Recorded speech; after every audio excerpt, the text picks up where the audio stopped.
Ju përshëndes të gjithëve, mirë se vini në Plus Minus 18. Sot do të flasim për të rinj dhe sportin, si e kanë ata raportin me aktivitetin fizik. Aktualisht duket sikur ky brez paktën merret më shumë me sport krahasuar me brezat paraardhës. Edhe pse kjo shihet ka një diskutim nëse merren më shumë realisht me sport apo flasin më shumë. Ajo që është fakt edhe që është e dukshme është që sot paktën për mirëqenien fizike, ato mendore, për stilin e jetesës, për dietat, për kalorit që numërohen mëngjes drek darkë, flitet shumë më shumë dhe ka shumë informacion.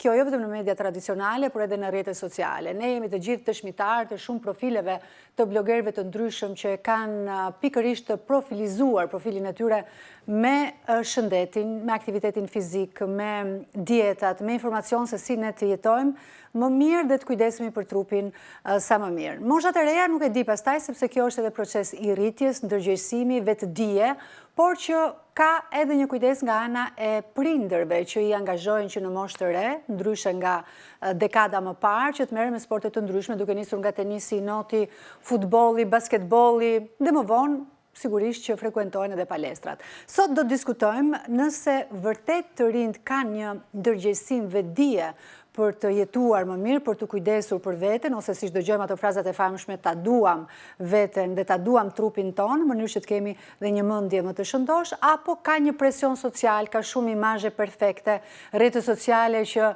na paraqesin një botë shumë për mua iluzionare, por që të rinjt i frymëzojnë, i ndikojnë. Intervistën e parë do ta bëjmë me një djalë të ri që vjen nga Qemal Stafa dhe që merret me sport. E prezantoj menjëherë, është Teo Dalipaj. Teo, të përshëndes, faleminderit që je në program. Teo, tani ti fakti që je këtu do të thotë që ti merresh me aktivitet fizik, edhe pse nuk besoj që mund të jetë, le të themi, mazhoranca e moshës tënde, ka edhe që nuk merren. Po ti vetë e ke sistematik aktivitetin fizik, sa herë në javë stërvitesh? Sigurisht që unë merrem me aktivitet fizik, është një pjesë e madhe e jetës time. Unë me aktivitetin fizik merrem 3 herë në javë dhe çdo moment që kam të lirë për aktivitetin fizik, përpiqem t'ja ushtroj vetes sa më shumë. Në fundjavë? Po. Dhe çfarë bën aktualisht? Aktualisht unë merrem me palestër 3 herë në javë dhe nëse kam shansin në fundjavë mund të dal në kalçetë ose të lozim basketbol me miqtë mi. Kur ka nisur sporti për ty dhe ka qenë iniciative jotja, ke dashur ti apo të kanë orientuar ose në thonjza detyruar prindrit? Kuptoj. Sporti ka nisur një moshë të re për mua, që 6 vjeç. Unë jam marrë me not, me basketbol dhe tani siç e thash me palestër. Por së pari jam marrë me not. Noti në fillim fare që si orientuesi asaj çka doja unë të merresha me sportin. Noti është gjithashtu edhe një... Ti 6 vjeç që the mamit unë dua të bëj not? Jo, më tha mami një herë mua. Pra? Dha mami një herë mua, pse mos merresh me not? Se e shoh që e ke qef, në bën not ndonjëherë në plazh. Dhe kënaqesh që shihte po. Edhe pse jo ta bëja edhe unë. Dhe sa zgjati noti? Noti zgjati për 4 vite. Për mua që në 4 vite shumë bukura. Besoj se isha i vogël, prandaj ndihesha shumë, më shumë. Po prap, Dhe ke shijuar pse? Noti më tregoi mua që të merresh me sport nuk është as pak keq, do njifesh me njerëz shumë të mirë që punojnë fort dhe që kanë të njëjtat aspirata si ti. Pra të ndihen më mirë, më shëndetshëm në jetën e tyre. Të mësoj sporti disiplinën, fakti që duhet shkoje në ditë të caktuara, në orar, pra si fëmijë të ndryshojë diçka në këtë aspekt? Sigurisht, sporti të mëson më shumë disiplinë se çdo gjë tjetër. Shëndeti nuk mund të vi pa një çik disiplinë. Nuk mundesh të thuash që unë do stërvitem 4 herë në javë dhe të lësh 2 nga ato ditë. Sepse ato 2 ditë vlejnë shumë. I tregojnë vetes tënde që jo vetëm se ti mund ta bësh këtë, por që edhe të japin atë vetvlerësimin. Kur ndodhte që nuk shkoje ndonjë ditë mërzitesh shumë? E përjetoje si një lloj dështimi të vogël? Dështimi është pjesë e fitores, kështu thon. Por që e përjetoja sigurisht e përjetoja sepse ndjeja veten një çik më të lodhur ato ditë, më të vrenjtur, le të themi. Po thjesht lodhesha, nuk është se më bezdiste në atë vetvlerësimin tim. Dhe pastaj je marrë me sport tjetër përveç notit? Gjatë periudhës, le të themi, të fëmirisë dhe prag adoleshencës? Po, unë mora me basketbol. Basketbolli ishte gjithashtu një sport për cilin më imponuan prindrit, sepse donin që të rritesh ai çik të zgjatesh. Kush nuk do që të zgjatet i çik një. Përfundim u zgjate? Maksimum një 2 centimetra. Por basketbolli mua më pëlqeu shumë pasi ishte një sport i cili kërkonte bashkëpunimin në grup. Më tregoi që të punoja në grup vlente shumë, sidomos për ditët e ardhshme që do të vazhdojnë. Sa ty s'ka fitore individuale, normalisht që duhet. Në basketbol duhet punosh fryma bashkë që të kesh shansin të fitosh. Edhe përgjatë asaj periudhe që isha në basketbol, mua më pëlqeu shumë, pasi unë njofa me miq të rinj. Ata miq mua më kanë ndjekur deri tani, me të cilët los basketbol edhe në fundjavë. Për këtë janë shumë krenar. Tani, nga noti basketbolli dhe futbolli që bën aktualisht dhe palestra, kë preferon më shumë? Për stabilitet, mua më pëlqen më shumë noti. Pasi ka të gjitha, ka kardion, ka ushtrimin për muskujt, edhe mund të stërvisi edhe për raste që të duen, siç janë në plazh. Do thuash ti çfarë nevojë të notin në plazh, po sigurisht nevojë të notin në plazh, sepse do të bësh në rrezik. Po pra, do të bësh ndonjëherë.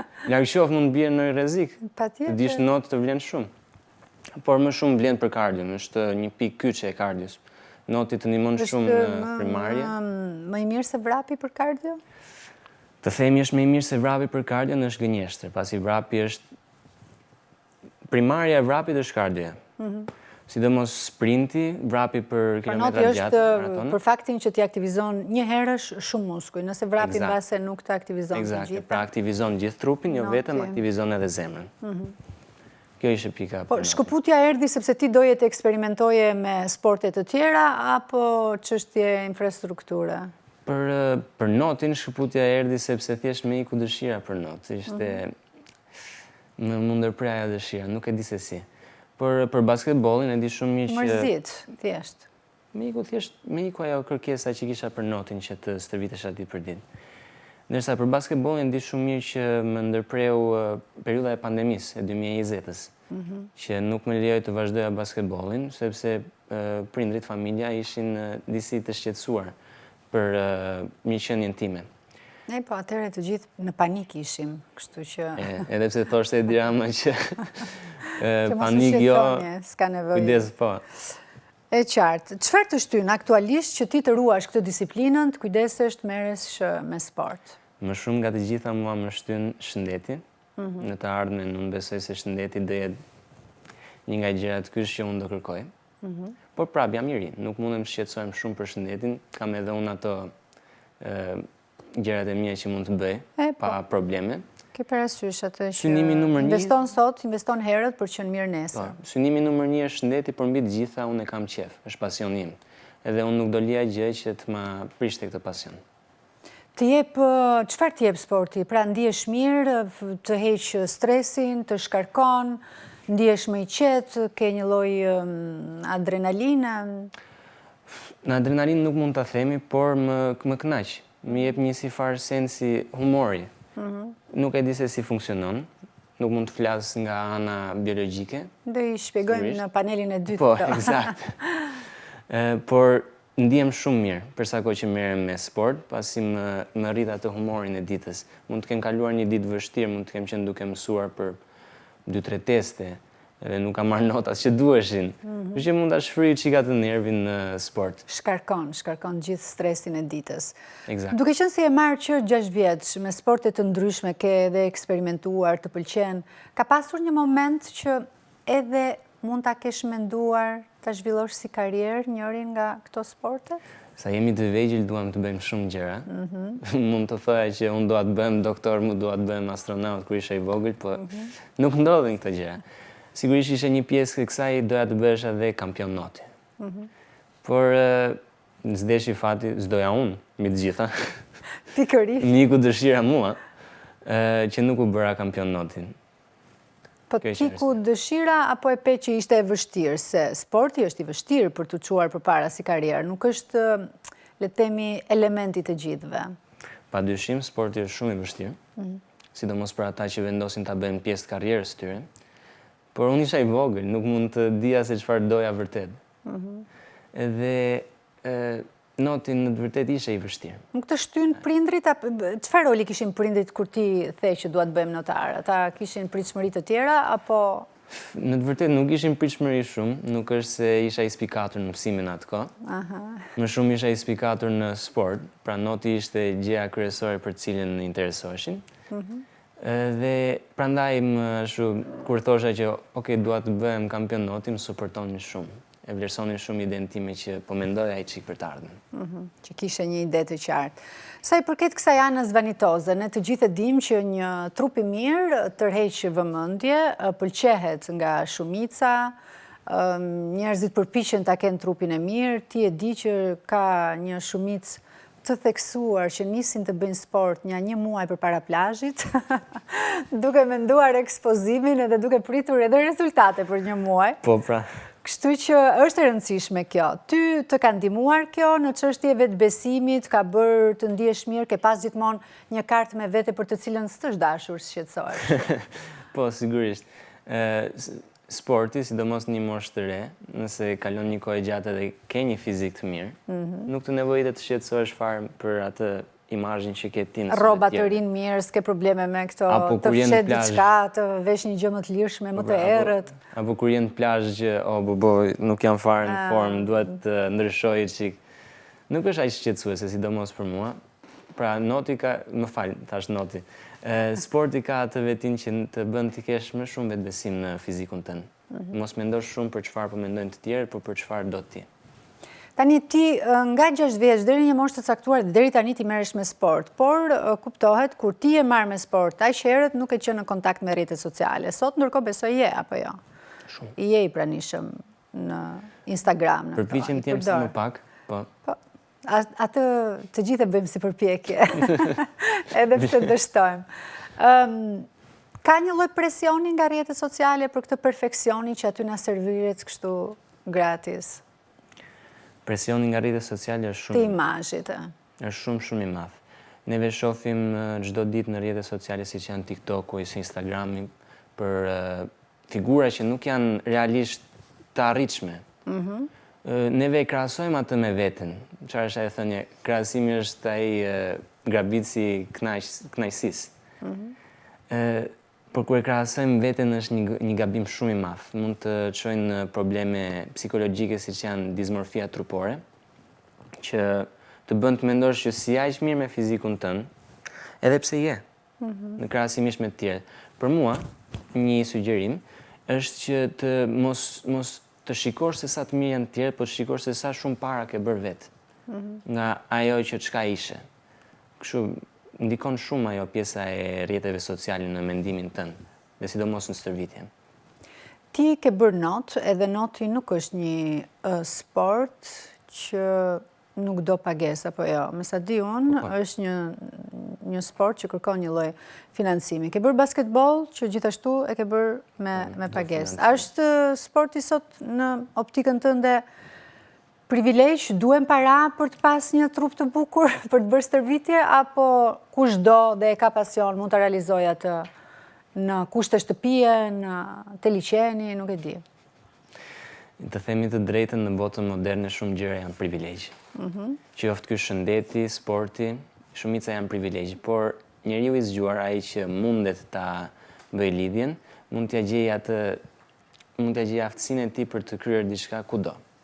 Pa ti nuk mund të kesh për shembull lekë për të shkuar në palestër, po siç thatë mund të shkosh për stërvitje nga liçeni. Më e vështirë, sigurisht, por prapse është një zgjidhje. Nuk mundemi të themi që s'mund të bëjmë diçka, por duhet të gjejmë rrugë drejt asaj përgjigjeje. Ndërkohë në familjen tënde, si e kanë raportin me sportin?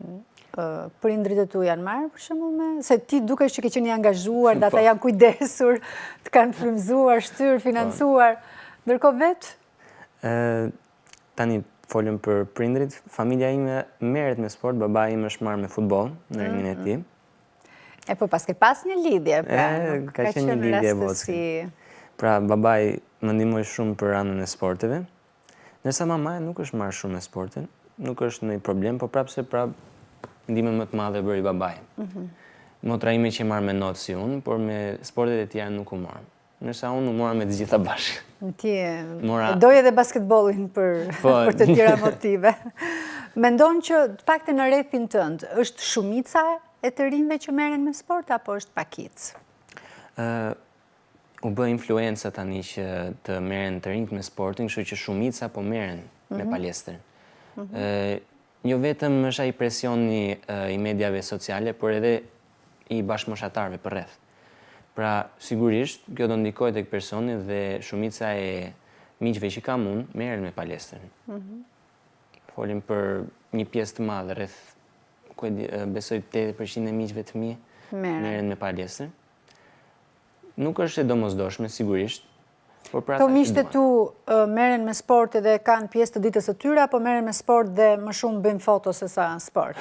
Dhe i nxjerrin Instagram. I kërën tikës këtu, sepse ka saj që merren me palestër thjesht për të bërë një kontent të rrjeteve sociale. Direkte sa mbarojnë stërvitin. Po kush nga këta, ma thuaj sinqerisht, vajzat apo çunat e kanë më fiksim këtë pjesën e fotove? Tani unë nuk kam parë çuna që të kapin foto. Jo? Vetëm vajza? Larg qoftë, kështu që vetëm vajza tani për tani që shkojnë në palestër vetëm për arsye që të tregojnë që ja, po bëjmë stërvitin. Por që në thelb nuk është se e bëjmë për të kujdesur. Ja. Çfarë mesazhi do t'u japësh bashkëmoshatarëve të tu për ta mbyllur këtë intervistë? Shumë mirë. Mesazhi im për të gjithë bashkëmoshatarët e mi është për potencialin që kanë në sportin. Mos të druhen asnjëherë për atë çka mund të bëjnë, por ta bëjnë, thjesht të merren me atë çka duan dhe të shikojnë se sa mirë mund ta bëjnë.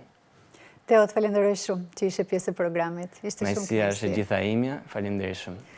Ne ndërkohë do ndjekim një material për të parë se sa i organizuar është sporti edhe në nivel politikash në vendin tonë, sa të rinjt janë të angazhuar dhe sa të vetëdijshëm janë ata për të kujdesur për veten e tyre. Dhe kthehemi më njëherë më pas me panelin e dytë.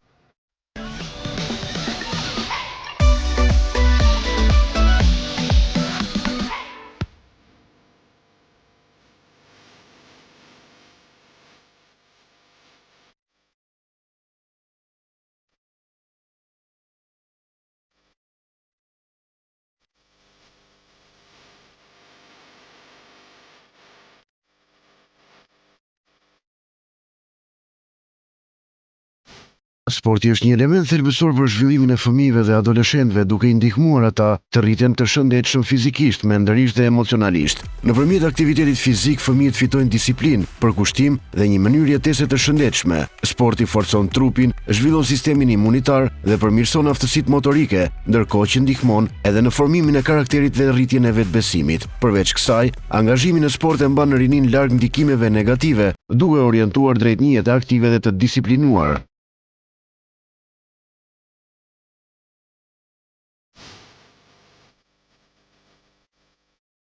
Emisioni Plus Minus 18 sot ishte mysafir në një prej shtëpive më të mëdha në Shqipëri, shtëpinë e futbollit në Federatën Kombëtare me seli në Kryeqytet. Andi Zëre, drejtori i shoqatave rajonale të futbollit bazë, tregon se projektet e federatës për të rinjt janë nga më të larmishmet.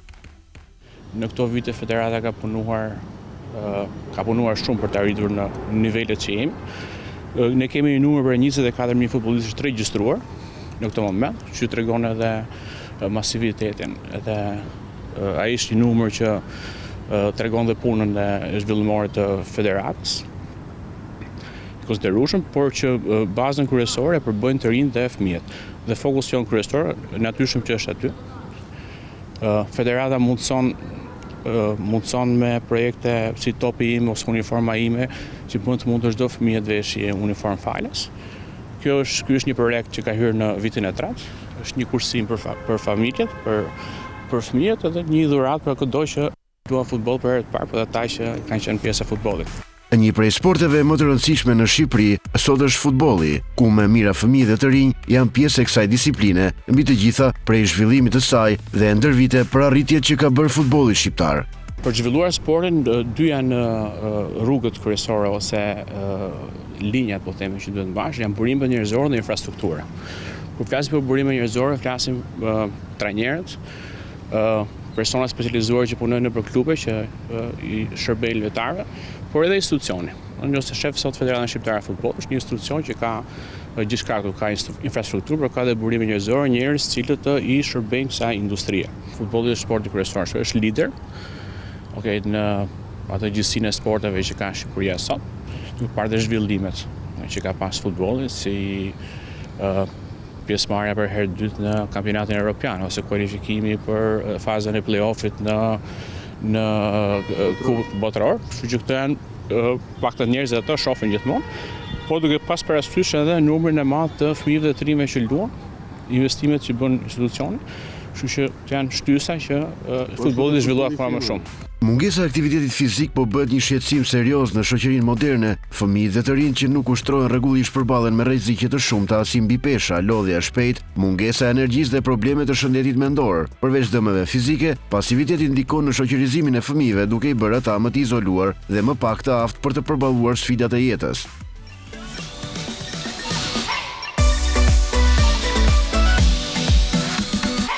Jemi kthyer në pjesën e dytë të programit, prezantoj me njëherë të ftuarit, Glendi Tafaj, gazetar sportit. Përshëndes, faleminderit që je në program, Glend. Anora Kroj, psikologe. Anora, të përshëndes, faleminderit që je në program. Faleminderit. Do na shpjegosh se sa mirë na bën psikologjikisht aktiviteti fizik, dhe Armando Hidi, trajner personal. Armando, faleminderit që je në program. Faleminderit juve. A merret ky brez më shumë me sport apo është më shumë perceptim i përgjithshëm ky, Glendi?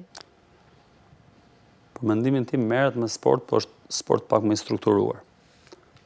Dhe nëse më herët sport ishte pak i egër, pra merren në mënyrë të egër, në mënyrë po quajmë pak më bio, pra ti luaje kishte nevojë të ishte i strukturuar në skuadër fare. Deri 10-11 vjeç luaje me miq, poshtë pallatit, luaje nga mëngjesi në darkë. Nuk kishte kaq i shpërndar, pra ti dikur nuk luaje basketbol, futboll, volejboll, not, kickbox, nuk i kishe këto mundësi. 3 çeregu luanin futboll, tek këtu ndonjë basketbol. Sot është më organizuar. Merren fëmijët, por koha është e limituar. Ti sot nuk shikon fëmijë që të filloj futbollin, ta luaj me miq në orën 9 të mëngjesit, dhe të kthehet në shtëpi vetëm për të ngrënë në pak 2 bukë drekës, edhe për dalin 3 dhe ta mbyllin të darkës, nuk ndodh. Është strukturuar me skuadra fëmijësh, 1 orë në ditë, 1 orë 30 maksimumi, 3 herë në javë, dhe kjo është shpërndarë në shumë sporte. Si strukturë, natyrisht është më e hapur. Ishte më shumë mënyrë jetese dhe sot është pak si çështje edhe kulture, është futur pra në kulturën e individit që të kujdeset. Sot e ka bërë njëra domosdoshmëria që ta bësh të strukturuar sepse ti nuk ke ku luan. Pra ti nuk ke sot infrastrukturën dhe kjo është një nga plagët që ke patur dikur. Dikur kishte shumë më shumë fusha për të luajtur, hapësira për të luajtur futboll, siç sot e kanë shumë vende të Evropës, ti nuk e ke. Dhe sot dhe fushat që ke gjitha me pagesë. Pra fusha ku një fëmijë mund të shkojë me miq dhe të luajë futboll, praktikisht janë fare të pakta. Pastaj janë fushat me pagesë, janë skuadrat e formuara që ti je detyruar të shkosh aty. Dhe kjo është ana e mirë sepse natyrisht është më e gjerë, pra nuk ke vetëm futboll, ke shumë sporte që mund të merresh, edhe me një trajner, gjithçka tjetër. Ana e keq është që mendimi im personal, nëse ti nuk prek sportin e egër, është shumë më vështirë sepse sporti i egër të mëson. Një gjë që ta mëson nevoja, nuk ta mëson dot një trajner. Dhe kjo e ka kthyer sportin në privilegj dhe jo të aksesueshëm për të gjithë, Armando?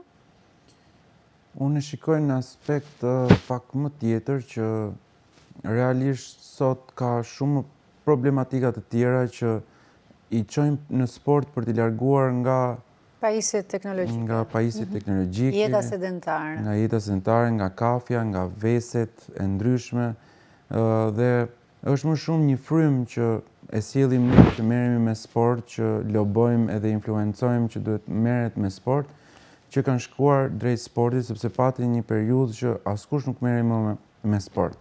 Pra sporti doli dhe u la dhe pam që erdhën shumë problematika shëndetësore. Këtu flasim për dekadën e shkuar, por që pas viteve 90, do me thënë, pati një lloj gaj sporti që ishte me detyrim në për shkolla, një pauzë gjatë madje. Pati një pauzë shumë të madhe dhe filluan ushqimet e procesuara, filluan u rrit obeziteti dhe të rinjt, do me thënë, sot ato që kanë qenë që e lanë sportin dhe nuk u morën më, sot janë ato të rinjt që ne po themi tek 40 që po kanë probleme shëndetësore si diabeti, infarkte, që thonë pse po ndodhin këto probleme që janë. Këto infarkte në moshat e reja, po. Po pra janë ato të rinj që e lanë sportin dhe nuk u morën prej më shumë vitesh. Ka pas edhe raste që kanë humbur jetën dhe sportist në këtë moshë? Ato janë probleme që realisht i kanë pasur dhe ati do t'i ndodhte herët avon. Sporti thjesht e ngarkon sepse i jep sporti është një stres, është stres fizik, ashtu siç ka stres mendor, ka dhe stres fizik. Ne stresojmë trupin për t'u bërë më të mirë. Pra, i japim një vështirësi që trupi të lodhet, të rikuperohet, të bëhet më i mirë. Në momentin që ti vuan gjatë nga zemra, pra ke një aortë të dobët, ke një valvull që nuk po thitet mirë, ke një vrim në zemër që nuk është kap në kohë, apo kanë probleme... Ka pasur pra një lloj patologjie që... Ka një që nuk i kanë kapur dhe momentin që sforcohet në kushte ekstreme, sepse sportet profesioniste kanë një ngarkesë shumë herë më të madhe se sa që është sporti për shëndet, atëherë ajo ndodh që ndodh kjo, po nga aq shumë futbollista që ka, aq shumë sa luhet dhe rastet janë aq të vogla, do të thotë që nuk është se është sporti që ta shkakton atë problem. Anora, mund të kthehet sporti më shumë në presion se sa çlirim? Kjo ideja, ke parasysh edhe mua më ka ndodhur që më shumë më ka presionuar ideja për të bërë sport dhe pastaj bën një muaj, e lë, disiplina të lodh, të kthehet ndonjëherë në ngarkesë. Mund të ndodhë që të peshoj më shumë se sa të çliroj?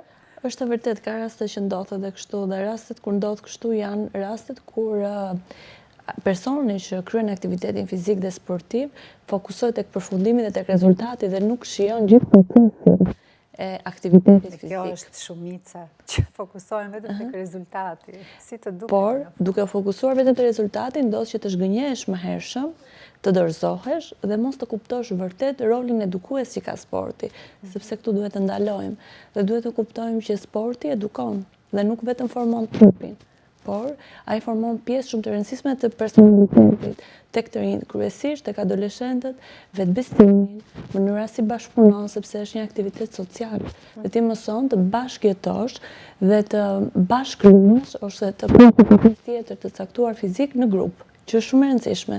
Është një kompetencë që mësohet pikërisht në këtë moment, kur jemi duke ekzekutuar një lojë, një sport të caktuar.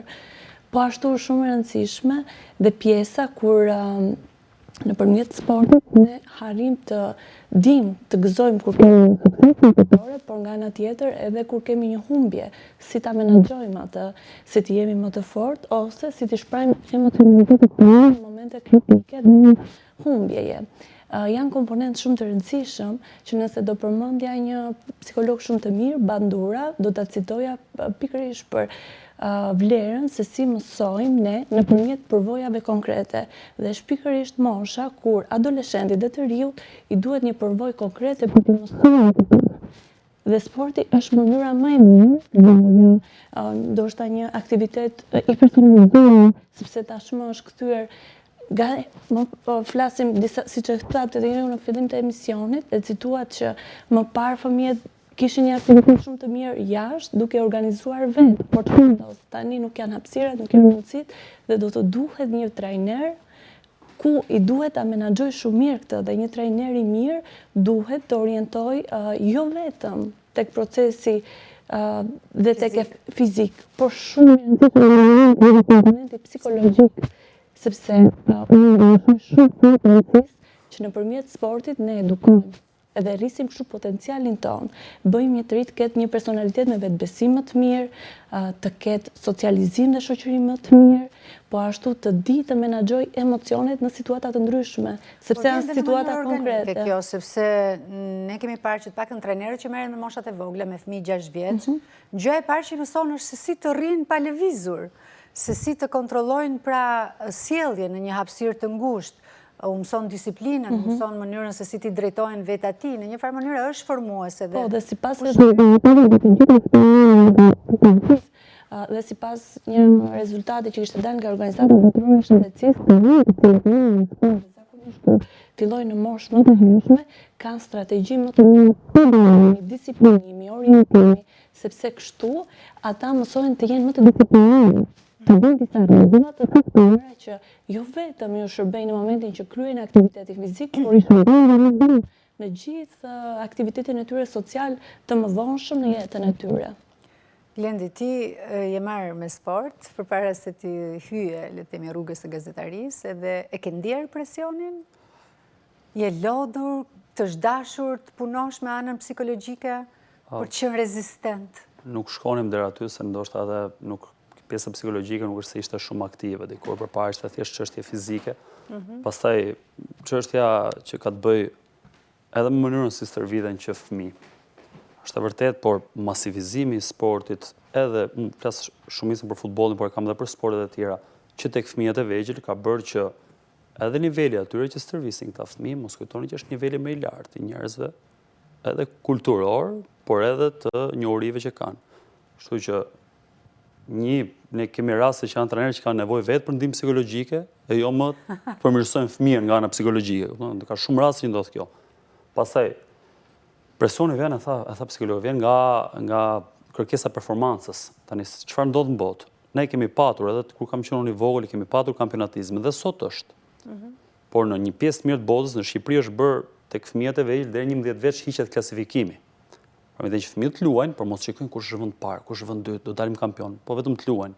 Por golat mbeten, ka vende në botë që të eliminohet kampionatizmi, pra dëshira për të dalë kampion se s'bën që fëmijë, se pastaj ushtrohet presioni i trajnerit që do të dalë kampion dhe për vete, i prindërve që do që fëmijët të dalë kampion dhe nuk intereson se si luan, se janë dhe prindër problemi madh në sport, janë problemi i rëndësishëm, se kam parë prindër që i thon fëmijës 6 vjeç rri vetëm te porta të bësh golin, kam parë dhe kështu element, se intereson shumë se bëri gol 6 vjeç dhe u bë futbollist. Por në disa vende të botës janë hequr dhe numërimi i golave deri në një farë moshe, sepse pastaj kur ti në nivel që dal ngadalë ti fillon të kuptosh që rritesh në nivel më serioz, pra ti kur shkon 13 vjeç që ke diçka, edhe klubi fillon të përpinë dhe fillon ta shohësh si profesion. Edhe ti je gati.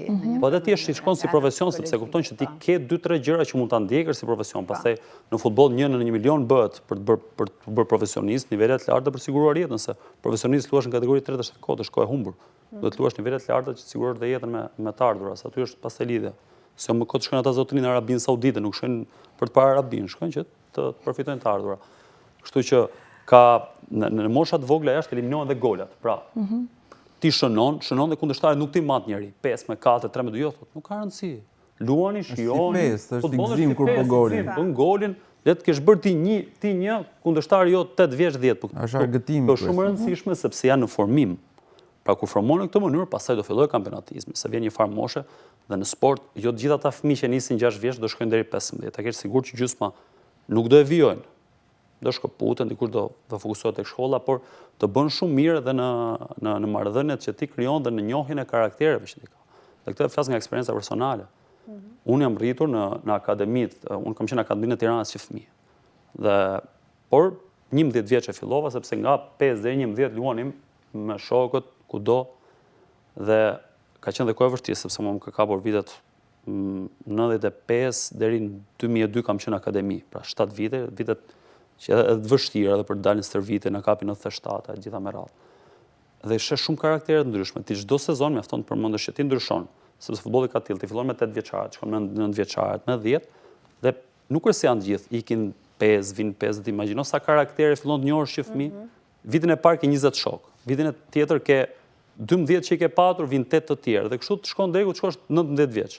Kur shkon skuadrën e parë ke prap 20 persona të tjerë me karaktere të ndryshme. Pra, kjo të formson në këtë aspekt shumë dhe të bën të kuptosh shumë mirë njerëzit të ndryshëm, vendosësh raporte, të kuptosh kush është njeri që është dinak, kush është njeri që është më i thjesht, kush është më sensitiv, kush është më i egër, i kupton se i ke të gjithë në skuadër, të qëllojnë të gjithë në një ekip futbolli nga fëmijë deri kur shkon në skuadrën e parë.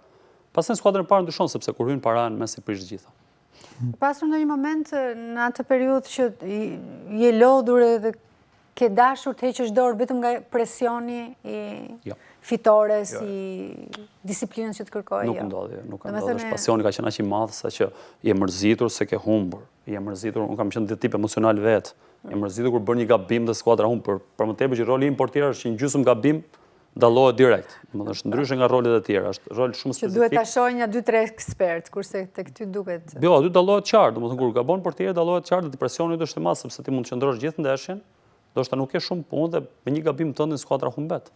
Domethënë është ngarkon, por që të arrijë puna që të heqësh dorë pasionin shumë i madh, është shumë farë mënyrë është se është po bën një analogji jo shumë, ndoshta është shumë gjetër, pak si drogë, si puna edhe pa lezë, sa ndje di mirë se Andin kam edhe kështu shpesh të gjithë udhëzimet që më ka dhënë Andi, unë i kam fut në jetë, sepse njoh edhe jashtë kamerave. Edhe palestra ka një lloj tërheqje të tillë dhe futbolli e ka këtë. Edhe kur luan. Nëse ti ke menduar që të heqësh dorën ndonjëherë nga presioni, thotë që nuk e qenë gati ndonjëherë të bësh futbollist. Mund të heqësh dorë për 1000 arsye, mund të mërzitesh, mund të shpërohesh, mund të hash një moment që nuk ja vlen më sepse gjithë kjo punë nuk po luaj mirë, po janë gjithë faza që ti kalon edhe në punë, nuk kalon vetëm futboll. Janë faza ku gjërat nuk ecën as në punë, dhe ti mendon që nuk ja vlen më, po realisht nuk është se dëshiron që ta braktisësh një lloj punë, është faza e momentit. Po që të vendosësh asnjëherë jo, sepse është kënaqësi e madhe. Dhe diçka të fundit Danjola për sportin, që lidhja është aq e ngushtë me aspektin sportiv, jo vetëm ata që luajnë, por edhe ata që janë tifoz, saqë dhe kjo është e vërtetë. Saqë njerëzit janë gati që të gjithçka ta ndryshojnë, dhe kanë ndryshuar çdo gjë njerëzit. Kanë ndryshuar bashkëordrin, kanë ndryshuar, ka njerëz që kanë ndryshuar religionin. Nuk gjen sot një njeri në botë që të jetë tifoz që 8 vjeç me një skuadër, 25 vjeç do bëjmë një skuadër tjetër. Nuk ekziston. Nuk e gjen dot. Po ata që i ndryshojnë nuk janë tifoz. Nuk ndodh. Një tifoz vërtet nuk ndodh. Nuk ka një rast, është e vërtetë kjo. Nuk ka një rast në botë. Nisja për vete. Ajo, po ti nuk je tifozëm. E qartë. Armando, si mban ti të frymëzuar? Marrim një shembull konkret, nëse unë do stërvitem me ty si trajner personal, por nuk e kam shumë psikologjinë e fortë. Pra them, mjaft, nuk mundem më, nuk ja dal, do ta lë, s'kam kohë, do gjej 1000 justifikime. Fati im i mirë është që dhe unë kam bërë përveç pjesës stërvitjes që jam stërvitur vetë, kam bërë kualifikimin për trajner, kam bërë edhe shkenca sociale. Edhe kam bërë shumë orë për psikologji, sociologji dhe gjitha këto, sepse aty ka një mix. Pavarësisht se unë kam qenë ke filozofia, po ka qenë një mix lëndësh.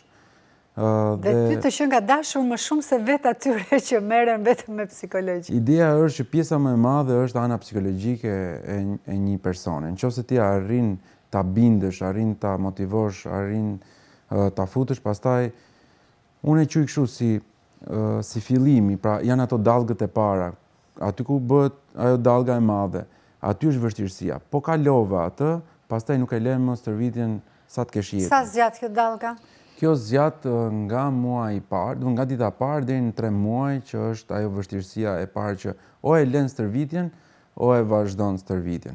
Pastaj gjatë jetës normalisht që ka shkëputje, rifillime, varet nga jeta, po momentin që ti mëson, sidomos me ata që nuk janë marrë kur me sport, sa ata që janë marrë me sport që të vegjël nuk rrin dot. Po si motivon ti nëse në këtë 3 mujor, pra do t'i mbash që ata të vazhdojnë për të? Unë shikoj kapacitetin e çdo personi. Pra psikologjistë që në partencë kur bisedojnë. Pra ulem dhe flas, shikoj si e kanë mendjen, çfarë vështirësish kanë, ku kanë çaluar, i bëj pyetje të tilla për shembull pse nuk e ke nisur më përpara, ose çfarë lloj stërvitjesh të pëlqen. Dhe gjitha këto. Pastaj e shikoj edhe sa kapacitet ka. Pra unë nuk mund t'i bëj traumë një personi që nuk ka bërë kur stërvitje dhe ta fus me pesha, me intensitet të madh, sepse krijohet një traumë dhe herën tjetër, kur t'i vi orari për shkuar në palestër, do ketë atë traumën që do thotë nga hera kalume, unë vuajta dhe vetë trupi t'jep sinjali që mos shkosh. Pra asnjë nuk do të bëj diçka që e ka traumatizuar, pra do të shkoj diçka që e ka çliruar, që i ka dhënë një lloj kënaqësie, një lloj ka çliruar ato hormone që e bëjnë të ndihet mirë, pra të qetë. Pra unë seancën e parë ja bëj, thuaj sikur është lojë apo që është minimalja e ngarkesës që të inkurajoj, që themi është shumë mirë, ke bërë shumë progres, është shumë më mirë se sa mendoja se do ishe. Pra janë fjalë të tilla që duhen luan me psikologjinë që të shikoj arritje të vogla.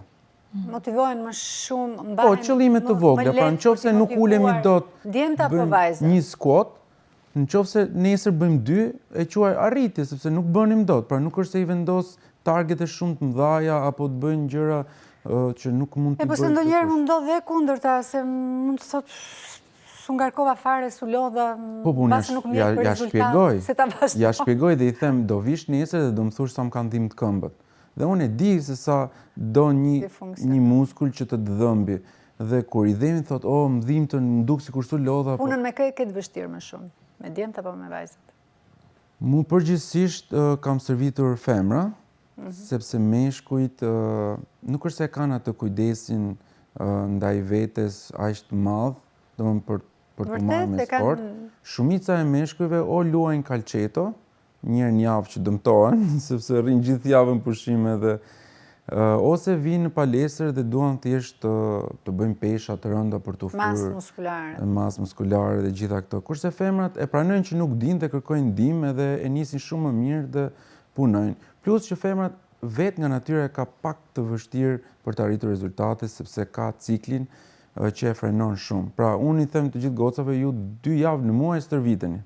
Se 2 javë jeni o të shumë të lodhura, o me nerva, o pa të rezik, kështu që ato 2 javë sa mund të stërvitesh, dhe prandaj vjen pjesa e vështirë edhe nga hormonët. Po një person që zgjedh një trajner personal, e zgjedh sepse ka besim që rezultati do t'i vi më shpejt, apo e zgjedh sepse i duhet të marrë leksione të vlefshme për mënyrën si ta të trajtojë trupin e vetë, që mos bëj gabime, mos dëmtohet për të kujdesur. Të dyja. Ata që e zgjedhin sepse mendojnë që do kenë më shumë rezultate, ata e bëjnë gabim, sepse trajneri personal është si çdo mësues privat që ti merr për çdo lloj tematike të ndryshme. Pra ti do të mësosh kitaren, të marrësh një mësues që të ta mësojë që ti mos bësh gabime dhe të shkurtosh kohën dhe të marrësh informacionin të koncentruar atë që mund të dash vite për të arritur deri aty, ti e merr shumë të thjesht dhe thjesht ke për detyrën që ta bësh.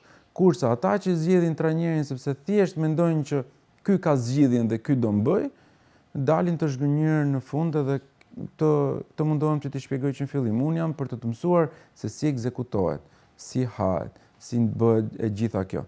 Nuk të bëj dot unë sepse unë nuk jam me ty, nuk jam unë që do të vej në gjumë, nuk jam unë që i ngrej peshat për ty, pra ti do bësh atë që unë të them, po problemi është që sa impenjohesh ti, është ajo që sjell rezultatin.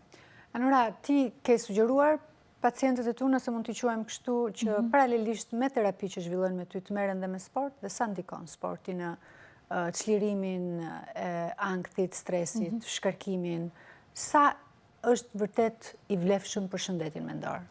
Është shumë i vlefshëm. Të gjithë pacientët që kanë probleme me anktin, me depresionin, mendime, obsesionet të caktuara që nuk i kontrollojnë dot, kur ata i nënshtrohen dhe bëjnë pjesë e një aktiviteti sado të vogël sportiv, sepse është shumë e rëndësishme mos ta nxitojmë, qoftë fëmijën, po qoftë edhe të rriturin kur vjen puna, që të merren me një sport ose me një aktivitet fizik të caktuar. Duhet të kuptojmë e para njëherë a është gati, a është potencialisht i mundur, sepse mund të bashkëqohet me problemet të tjera shëndetësore, si problemet kardiake, të frymarrjes, të sistemit respirator, janë disa elementë që ndonjëherë mund të deprivojnë për të marrë pjesë në aktivitete sportive. Po ashtu duhet të jemi shumë të kujdesshëm kur e këshillojmë një pacient i cili ka një problem të shëndetit mendor, a e dëshiron aktivitetin sportiv dhe zakonisht kur sado pak e dëshiroj, por aman e kam dëshirën, ata shpeshherë mund të lidhen aq shumë me aktivitetin sportiv dhe të ndihen aq të çliruar, të kënaqur, kanë kontroll më të lartë të ankthit, po ashtu edhe të gjithë emocionaliteteve të tyre që shpeshherë janë negative dhe që nuk i kontrollojnë dot në mënyrë të natyrshme, pasi e kryejnë aktivitetin fizik, kanë rendiment më të mirë, qoftë në anën sociale, psikologjike, por edhe fizike, sepse këto komponent kur bashkëqohen tek një individ dhe mbi të gjitha, jo vetëm t'i kryej, por edhe ta shijoj, të gëzoj, të ndihet i çliruar, ta bëj aktivitetin vërtet natyrshëm, pas forcë, sepse unë vëre shumë prindër të cilët kanë fëmijë që kanë varësi të caktuara, sidomos varësi teknologjike, ata e shikojnë si mundësinë më të mirë për të zhvendosur nga një varësi e caktuar, të fokusojnë te sporti sepse kështu ata mendojnë që nga një varësi e keqe në një varësi të mirë. Po, pozitive, dhe në fakt sporti është shumë pozitiv në këtë rast, por mënyra se si zgjedhin ta bëjnë duhet të jetë shumë e kujdesshme, sepse sporti nuk jep më kënaqësi, por kthehet në stres dhe në siklet për të performuar dhe thjesht për ta bërë këtë aktivitet dhe nuk e shijojnë, sepse kjo është e rëndësishme që ti të shkosh me dëshirë dhe jo të shkosh sepse do të kesh këto benefite. Benefitet do të ndihen padyshim, por fillimisht duhet ta nisi me shumë dëshirë, me kënaqësi, me të njohurin e disiplinës që fëmia do të shkojë, sepse fëmia duhet të prezantohet fillimisht me aktivitetin që do të bëjë. Ndoshta të njohë një historik të caktuar të sportit, sepse kështu fillon lidhet më mirë emocionalisht se sa thjesht të merret përdore nga prindërit dhe të shkojë aty dhe të filloj direkt të ekzekutoj një sport të caktuar. Varet nga mosha, në qoftë se është iniciativë personale, në një moshë më të rritur, ajo patjetër që pjesa, pika e parë që ti nisesh për të bërë sport, është dashuri për veten, është kujdes. Por dhe dashuria për veten duhet kemi shumë kujdes, sepse jo vetëm shpeshherë prindër që shikojnë fëmijët e tyre që ndoshta janë mbi peshë, ose ushqehen me produkte ushqimore që nuk janë aq të shëndetshme, vrapojnë shumë shpejt drejt orientimit të sportit, por edukimi duhet të fillojë shumë herët. Duhet edhe prindri, pse jo, të bëhet pjesë e këtyre disiplinave bashkë me fëmijën, po edhe në shtëpi mund ta kryejnë, por edhe ta bashkëshoqërojnë fëmijën, sepse kështu fëmia nuk do të ndihet i braktisur nga prindi dhe thjesht duke e zhvendosur, por do të bëhet pjesë e sistemit familjar, po ashtu edhe në shkolla, shumë e rëndësishme, mënyra se si trajtohet edukimi fizik, sa duhet mësuesi në këtë rast, trajneri sportiv të hyjë në psikologjinë e fëmijëve, ta bëjë që ata vërtet të duan të shkojnë ato orë, sepse shpeshherë shikohet si një orë dytësore, po ajo është shumë kryesore, sepse në shumë vende të zhvilluara i mësojnë shumë rëndësi artit dhe sportit, sepse janë komponentët shumë të rëndësishëm për emocionalitetin njerëzor, sepse në shkollë nuk duhet vetëm të mësojmë dhe të kemi rezultate akademike, por duhet të dimë dhe si emocionet t'i shkarkojmë dhe nëpërmjet sportit është një alternativë shumë e mirë. Kjo dua t'i jap edhe pak rëndësi pjesës se si sporti shpeshherë bëhet një mekanizëm shumë i mirë i çlirimit të gjithë emocionalitetit të njeriut, duke u ndier më i lirë, duke menduar më pozitivisht, duke u bërë pjesë e një grupi të caktuar, dhe kjo është shumë e bukur. Ka të rinj që mund të jenë të izoluar dhe pikërisht duke shkuar në një sport të caktuar, ata krijojnë një grup shumë të mirë me bashkëmoshatar dhe socializohen. Dhe kjo është shumë gjë pozitive, sepse duke ushtruar dhe performuar mirë nga ana fizike, emocionale, po ashtu edhe krijon grup. Dhe grupi është shumë i rëndësishëm për moshën e adolescencës, sepse ata bashkëvizitojnë më mirë me grupin, i shprehin gjërat më mirë, po ashtu edhe konkurrencën e kanë më të mirë kur rrisin aftësinë shpresë komunikative. Patjetër që po, janë elementë që janë shumë të rëndësishëm, por vetëm kur i kupton dhe i njeh, atëherë vërtet i jep të drejtë, sepse ndonjëherë ato, si të thuash, i konsiderojmë si komponent që janë më pak të rëndësishëm, por janë shumë në të vërtetë. Prindrit kanë përshtypjen se e dinë, edhe kur e çojnë një fëmijë në sport, e çojnë për të gjitha elementët, kanë përshtypjen, jo vetëm për të harxuar energji apo kalori. Edhe nëse prindrit nuk e dinë mirë ose nuk janë mirë të informuar, sepse mund të ndodhi edhe kështu, duhet të jenë trajnerë sportiv, mësuesi, kushdo që e merr përsipër të trajnojë një fëmijë dhe të jetë ai mësuesi që do ta udhëheqë gjithë klasën sportive dhe mbarvajtjen e një aktiviteti sportiv, duhet edhe prindin ta edukojë, ta informojë për gjithë procesin, sepse kështu do të kemi një bashkëjetesë më të mirë të gjithë komponentëve. Blendi, është sot palestra, sportet të ndryshme, më shumë piknisje për të rregulluar imazhin, është lidhur shumë me imazhin, bëhet shumë palestër për modë sot, për presion të rrjeteve sociale, për një ide perfeksioni të krijuar pikërisht nga to? Palestra parimisht, ose flas fitnessi, nuk ka lidhur vetëm për aspektin shëndetësor, ka lidhur për aspekt estetik tani, nuk e mohojmë dot. Në gjithë historinë. Edhe dikur kur bëj, po i quaj fitness Shqipëri, sepse bëj me dy paralele, pas një epokë më të hershme nuk bëj se donin thjesht ishin të fortë, por donin dhe dukeshin mirë. Patjetër që palestra kryesisht është lidhur drejt për drejt me aspektin estetik. Të ndihmon në përditshmërinë tënde, sepse ti fiton një forcë që nëse nuk stërvitesh nuk e ke. Pastaj grada e forcës ndryshon nga individi, dikush është më i fuqishëm se dikush tjetër, por edhe nëse ti gjithë jetën tënde nuk ke qenë njëri i fuqishëm, kur ti merresh me aktivitet fizik të drejt për drejt me peshat apo me ushtrime që të përmirësojnë masën muskulore dhe Andi ndoshta e di më mirë se mua këtë pjesë, të ndihmon në përditshmërinë tënde. Nuk e kanë kaq të rëndësishme këtë arritjen e forcës. Jo forcën, shumë formën perfekte. Jo vetëm forcën, por edhe të kesh besim në trupin tënd për çdo gjë që bën. Pra kur ti ke një fizik të shëndosh, nuk ke probleme, stërvitesh mirë, forca, pas e thash forca ka grada, forca arrin në një nivel që ti je një farë mënyrë je i lirë shumë për të kryer edhe veprime që më parë nuk e bërë, të ndihmon në përditshmërinë tënde. Por sigurisht që për femrat më shumë, po edhe për meshkujt, nuk do ta mohojmë, po them 70-80% është estetik. Dikur për meshkujt ka qenë edhe pak për forcë, se të kujtohet se jemi edhe të dy pak më tërshëm në epokë kush bënte palestë ishte më i forti. Ai ishte ai që dominonte sepse kishte bërë palestër. Qoftë edhe njëri. Unë kam parë si më të dobët, nuk e di pse. Jo, flas në një epokë të hershme. Dhe njëri edhe dikush që ishte, nëse të kujtohet, në epokë një dikush që gjithmonë ishte po përdor një term më të vjetër dhe një zhargon qullac. Patjetër, kjo që thua është servir dhe në filma. Po patjetër, pra, një që ishte qullac, bënte 3 ditë palestre dhe hapte krahët. Ishte standard ajo, se duke sikur u forcua.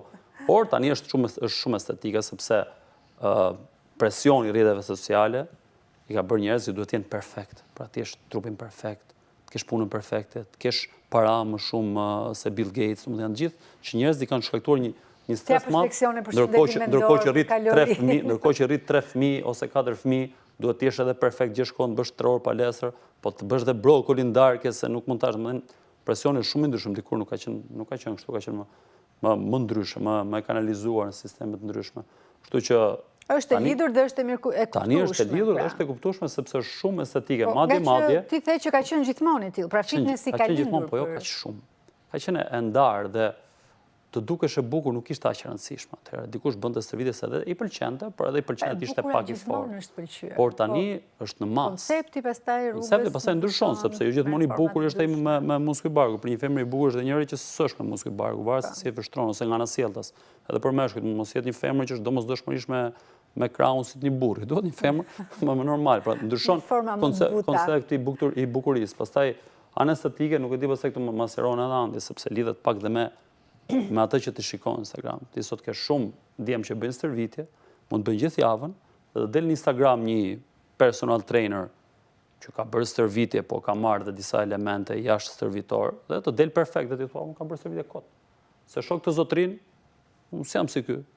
Shoh një tjetër që më jep mend, edhe ai prerë fare, dhe kjo krijon goxha stres. Dhe kjo një pjesë të mirë edhe i nxjerr nga palestra. Unë bëj stërvitje, unë shikosh ky, shikoj jam, unë kam bërë 2 vjet. Ky pas ka 3 vjet, ky që nga 8 fish më lartë se unë. Se pastaj aty demotivon ka raste. I demotivon shumë, ka shumë që i demotivon kjo pjesë. Armando ua mirëkupton anën vanitoze klientëve të tu, i lejon që të bëjnë foto gjatë stërvitjes, e kupton që kjo është gati e pashmangshme, kjo pjesa të dukurit. Absolutisht që unë seancat që i bëj është shumë friendly, sepse në të kundërt nuk mundet. Stërvitja është ushtarake normalisht. Stërvitja duhet tjetë, por stërvitja të tillë bëjnë vetëm ata që kanë qenë sportistë dhe e njohin dhe janë kompetitiv në atë që bëjnë. Kurse njerëzit normal, dhe themi, vinë edhe për të hequr stresin, edhe për të marrë dhe për të larguar nga ajo rutina e përditshme, por që nuk duhet kthyer në diçka që të ngarkon edhe që duhet patjetër për ta bërë ashtu. Unë thash, unë shikoj se si janë, ka ditë që edhe siç vinë hikin pa bërë asnjë lloj gjëje sepse s'janë fare. Dhe unë atë i them, nuk je sot, hajde bëjmë muhabet, bëjmë ndonjë gjë të vogël edhe si më thënë e përcjell sepse i bën më shumë dëm se sa mirë kur nuk është. Për shembull, unë punoj, mund të jetë një nënë e re që e ka fëmijë 1 vjeç. Domethënë, e ka qenë pa gjumë gjithë natën, e ka pas me temperaturë, është çuar për t'i dhënë gjë, ka pas punët, gjithë ato ka qenë pa qef, nuk mundet atë ditë për të bërë stërvitje. Unë i stimuloj që të vinë, sepse është ideja që sa më të lidhur të jenë, aq më shumë kanë gjasa që mos ta lënë. Por nuk do të thotë që në çdo ditë duhet t'japin maksimumin dhe të stërviten fort. Ka ndryshuar pak ky koncepti që dikur dhe nuk është shumë dikur, që kishte një lloj tendence që të shkohet në palestër vetëm me idenë që shkojnë në palestër, për të bërë atë kontentin e profileve të tyre në rrjetet sociale, e kishin vajzat një tendencë të tillë dhe a e kanë sot ende? Pra, thuaj se më shumë për të shpenzuar pak kohë dhe për të bërë disa foto se sa vërtet për të bërë stërvitje. Dhe kjo nuk, jo domosdoshmërisht për të stërvitur, ku diun, shumë rënd, por që Të shkosh dhe në palestër për mos të bërë stërvitje, për të bërë foto, më duket. Natyra njerëzore është shumë e çuditshme. Unë studioj shumë, domethënë për të parë se si shkon shoqëria dhe çfarë ndodh, dhe kemi gjithmonë të njëjtin skenar. Dalin ato top influencer, po flasim që në vjen mendje tani Kim Kardashian, filani e fisteku, bëjnë diçka që nuk e bën dot asnjë. Pra, kur Kim Kardashian solli modën e viteve të mëdhaja dhe gjitha këto, njerëzit nuk e dinin se si qysh tek erdhi dhe e gjitha kjo. Pastaj, gradualisht fillun e bën ato që vinë pas Kimit, që janë më me lekë dhe derisa vjen tek njeriu i thjesht fare që e ka pas ëndër për ta bërë, ndërkohë që Kimi i hoqi ato. Kjo është akoma duke i bërë. Pastaj hoqi kjo, vjen gjithë duke i heq derisa të vi prapë. Vetëm se Kimi nuk i bëri me palestër, se tani e kuptoj, po e marr si trend, se tani kemi modën për shembull që të gjithë po i heqin fillerat. Pra pati një boom të madh. Cila është moda e palestrës tani? Çfarë duan? Tani moda e palestrës po vjen tek finja, tek wellness. Nuk është më forca, nuk është më format, nuk është më, domethënë është më shumë cardio, më shumë fleksibilitet dhe të qenurit fin, pra po vinë tek femra franceze. Ti nuk i pyet klientët e tua kur vinë që ku do, çfarë rezultati do për shembull? Shiko, A të vinë ato të thonë që unë dua që të përmirësoj një pjesë, ku di unë, këmbët, vitet, pjesën e shpinës. Më përpara ka pasur tani medaljen e Ozempikut. Tani i bimë për shkurt. Harruam ndërhyrjet e shpejta. Të thash, bëri Kimi prap Ozempikun, kur doli në një emision, nuk e mbaj mend që ishte kështu koske lëkur, dhe gjithë thonë se si bëri një dietë pa karb, se gjitha këto ndërkohë që kishte bërë Ozempik, u përhap lajmi, doli Ozempiku dhe tani nuk ka i madh dhe i vogël që nuk e bën Ozempikun. Vërtet, kaq masiv është? Është jashtëzakonisht. Më shumë, po nuk tregojnë. Nuk tregojnë dhe është një... Nuk tregojnë, ka shumë që thonë kam hequr darkën dhe ka rënë 40 kg për një javë. Duke hequr darkën, ka është, vërtet. Po nuk e di pse, po dobësimi me Ozempik është shumë i dukshëm, duket si njeri i smur. Po sepse atë të bën, momentin që të ul ndjesinë e urisë, pra ty nuk të hahet më, nuk ke më dëshirë të hash, nuk të pëlqen asnjë lloj ushqimi, të sjell neveri për ushqimin, ti rrin pa ngrënë. Dhe një njeri pa ngrënë është si një smur që nuk han dot. Të vjen dikush i dobësuar me Ozempik dhe të kërkon që të tonifikoj pak? Po sepse ai dobësim vjen shumë i shpejt, i ka rënë masa muskulare, është i lodhur, ka pamjen e fytyrës që është e vrarë, domethënë duket që dhe portreti ua tregon po vuan, është një gjendje që po vuan, dhe normalisht që dobësohen me këtë gjë dhe pastaj duan të fillojnë palestrën për ndërtuar masën muskulare. Po Ozempiku është diçka që merret në vazhdimsi apo jo? Derisa të arrijë. Nëse ndërpret, rimer pesh. Ky është problemi. Dhe si funksionon kjo tani? Marrin përsipër për të rënë nga pesha në moment. Dhe thonë që do ta mbaj me kalimin e kohës, po ndërkohë që një person që nuk ka edukuar veten ta bëj vetë atë gjën, por diçka e jashtme ja ka stopuar atë gjë, në momentin që trupi fillon gradualisht rikthehet ku ka qenë, se trupi ka memorie dhe gjithmonë ka tendencën të shkojë në balancat e veta. Edhe për ta mbyllur, se ne më duket po jemi në fund, ky numërim i kalorive, mëngjes drek darkë, duke parë se sa kalori ka një ushqim, është i dëmshëm në vetvete? Apo ti e shikon si pozitive? Nuk është dëmshëm, problemi është që njerëzit nuk mund ta mbajnë dot të gjën dhe është një formë për t'i edukuar si në fillim, pastaj mësohet nga ana vizive dhe do haj pa i numëruar tek për tek. Një fjali për këtë. Doja vetëm të thoshja që ne duhet ta duam veten, dhe vetja nuk është vetëm trupi, është tërësia jonë. Dhe për ta bërë një proces më të mirë fizik, natyrisht kur vjen natyrshëm dhe sepse e duam, jo sepse krahasohemi me të tjerë dhe modelet fikse dhe standarde nuk na bën më të lumtur, por na bën më të stresuar. Ta duam veten në mënyrën e duhur, mos ta egzagjerojmë. Blendi, ke diçka për ta mbyllur? Diçka që disiplina që t'jep sporti është diçka që nuk e vështirë ta marrësh diku tjetër dhe motivimi i ikën, disiplina qëndron gjithmonë, kështu që prandaj për këtë do i shërben gjithëve sporti, pastaj nivel profesionist janë pak ato që shkëndrojmë. Ju falenderoj shumë që ishit pjesë e programit, ishte shumë kënaqësi. Kemi mbërritur në fund, do të takojmë të hënën në 16, deri atëherë mirupafshim.